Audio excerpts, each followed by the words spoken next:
باید دست دراز کنیم طرف آمریکا. সর্বোচ্চ নেতা আয়াতুল্লাহ খামেনির উপর যে কোনো আক্রমণে জিহাদ শুরু হবে বলে হুঁশিয়ারি দিয়েছে ইরান।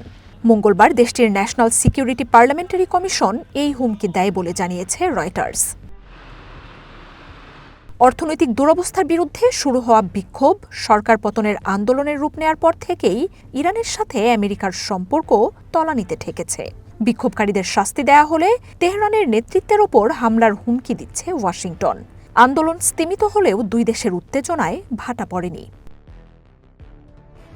ইরানে ইসলামী বিপ্লবের নেতৃত্বকে চ্যালেঞ্জ করা এই আন্দোলনও নিয়ন্ত্রণে আসার পেছনে খামেনিকেই দায়ী করছে আমেরিকা ও ইসরায়েল। সর্বোচ্চ নেতার অনুপস্থিতি তেহরানের শাসন কাঠামো পাল্টে দেবে বলেও জানাচ্ছে তারা। খামেনিকে অসুস্থ ও ইরানকে বসবাসের অযোগ্য দাবি করে দেশটিতে নতুন নেতৃত্বের ডাক দেন ট্রাম্প। ভেনেজুয়েলার প্রেসিডেন্ট মাদুরোর মতোই আয়াতুল্লাহ খামেনিকে নিশানা বানানো হতে পারে এমন শঙ্কা বাড়ছে। তবে এমন যে কোনো পদক্ষেপ গোটা মুসলিম বিশ্বের বিরুদ্ধেই যুদ্ধ ঘোষণার শামিল হবে বলে সতর্ক করছে ইরানের নেতারা।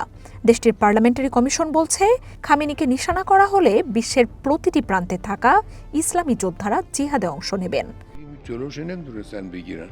সর্বোচ্চ নেতার উপর যে হাত দিয়ে আগ্রাসনের চেষ্টা হবে তা শুধু বিচ্ছিন্নই করা হবে না, বরং আগ্রাসনকারীরা যেখানে আশ্রয় নেবে সেখানটাই পুড়িয়ে ছাই করার হুঁশিয়ারি দিয়েছে ইরানের সশস্ত্র বাহিনী।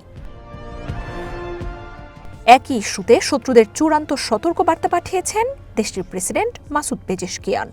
সামাজিক মাধ্যমে বার্তায় তিনি বলেন, খামেনির ওপর যে কোনো আঘাতের চেষ্টা ইরানের বিরুদ্ধে পূর্ণাঙ্গ যুদ্ধের ঘোষণা হিসেবেই দেখা হবে।